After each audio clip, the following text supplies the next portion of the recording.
Olá pessoal, Adriano Betelli mais uma vez com vocês e eu voltei para dar continuidade nas análises, nos aprendizados sobre a série O Aprendiz desse ano de 2019. Então fique comigo que eu vou te falar os 10 aprendizados que eu tirei do segundo episódio.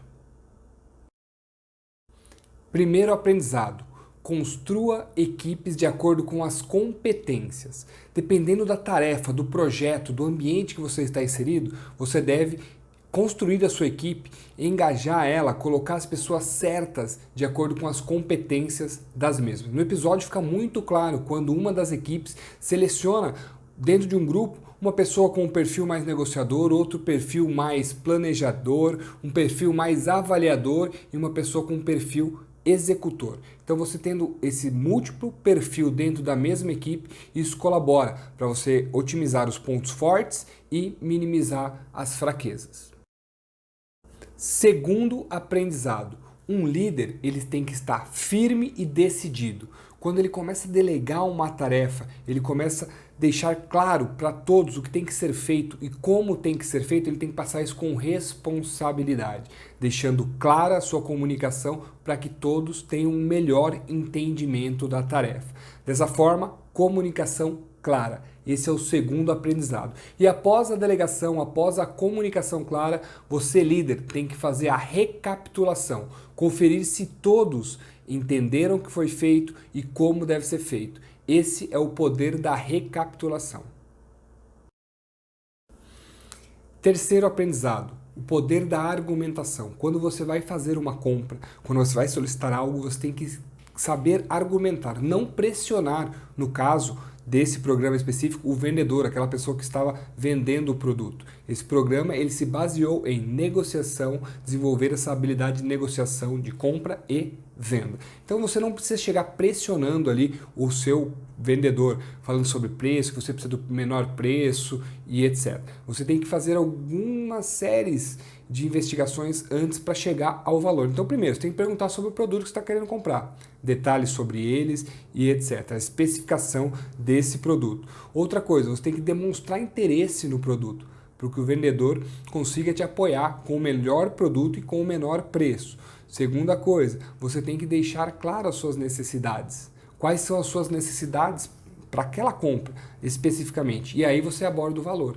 A minha necessidade é esse produto com um valor até X, até Y. E aí você começa a fazer uma negociação. Existe uma frase muito legal que eu gosto em negociação. Uma negociação, ela é bem feita quando ambos saem ganhando. Uma negociação é bem feita quando os dois lados saem ganhando com ela. Quarto aprendizado, acompanhe as tarefas delegadas. Faça o acompanhamento das tarefas. Você, quando líder, você delegou, você estipulou o prazo, deixou claro, recapitulou, faça o acompanhamento. É necessário que você acompanhe a execução de cada tarefa para você não ser surpreendido no final. Então acompanhe todo o projeto. Quinto aprendizado, atenção com os prazos, atenção com o seu tempo. Gestão de tempo é fundamental para um bom líder, para você dar vazão aos projetos, para você conseguir fazer tudo que tem que ser feito, acompanhar a equipe, negociar, pensar em oportunidades e etc. Então você precisa ter gestão do tempo. Em uma das tarefas, ambas as equipes se perderam no tempo, chegando atrasado. Consequentemente, foram punidas pelo que aconteceu. Então você precisa ter uma gestão do tempo, você precisa gerenciar esse tempo.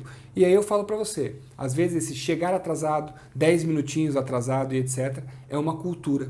É uma cultura, é um hábito organizacional que você, líder, tem responsabilidade sobre ele. Lembre, a sua equipe é o reflexo do espelho que é você. Então tudo que você faz, a sua equipe acaba sendo impactada e, por consequência, a maioria das pessoas são influenciadas pelos seus atos. Se elas têm esse costume, a culpa é sua.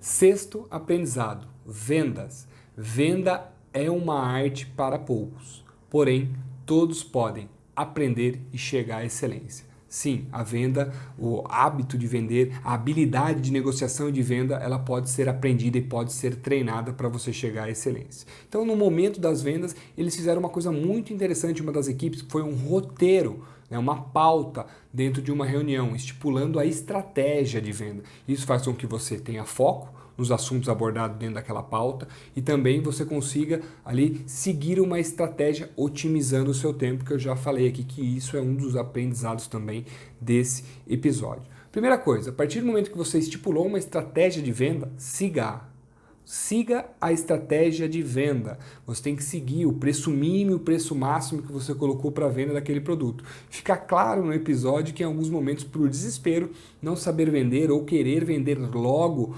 um girassol que eles estavam vendendo, de R$80 que eles poderiam fazer, R$100 com o girassol, eles acabam vendendo por R$50. Então tem uma perda enorme no lucro, que isso ainda foi determinante para ganhar uma das provas. Quando nós falamos em venda, nós temos que dar uma atenção enorme, que não aparece no programa, que é a abordagem. Todo cliente tem que ser abordado com respeito e empatia. Não adianta você fazer uma abordagem eufórica. A pior venda é aquela que é feita por Forbes. Você força o cliente a comprar o seu produto. Isso gera um arrependimento depois. Em consequência, o seu pós-venda é muito ruim e aquele cliente, a tendência é que ele não volte a ser o seu cliente. A venda feita por Forbes. Então você tem que ter uma argumentação adequada, uma abordagem, adequada, com empatia e com respeito ao cliente. Então, dependendo da forma que você chega, faz o primeiro contato com o seu cliente, isso é fundamental para você fazer a venda ou não fazer. Você tem que ter a escuta atenta. Você como líder, você como empreendedor, você tem que ter uma escuta atenta, porque muitas vezes aquele produto que você planejou vender para aquele cliente não é o que ele precisa. E aí, se você tem um repertório vasto, você escutou atentamente o que ele deseja, você consegue vender outro produto para ele. Então fica essa dica aí da escuta atenta na hora da venda do produto. 7º aprendizado. Não repita as estratégias que deram errado. Uma das equipes, no momento do episódio, ela acaba falando: nós vamos repetir a mesma estratégia da primeira prova.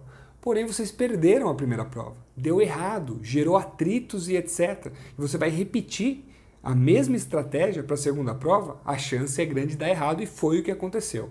Então, Einstein já dizia: insanidade é continuar fazendo a mesma coisa e esperar resultados diferentes. Então, não dê murro em ponta de faca. Ao contrário da outra equipe, que ela teve sucesso na primeira estratégia, na primeira prova e continuou com a mesma estratégia. Isso eu chamo de consistência. Você tem que ter consistência quando algo está dando certo. Continue da mesma forma quando algo está dando certo. Sempre com o olhar macro, olhando para os lados, para as oportunidades de melhoria ainda da sua gestão, da sua liderança ou dos seus processos. 8º aprendizado. Espírito de equipe. Após eu terminar a minha tarefa, eu me coloco à disposição da minha equipe para apoiá-la se alguém não terminou a dele. Então, um exemplo: como eu posso te ajudar?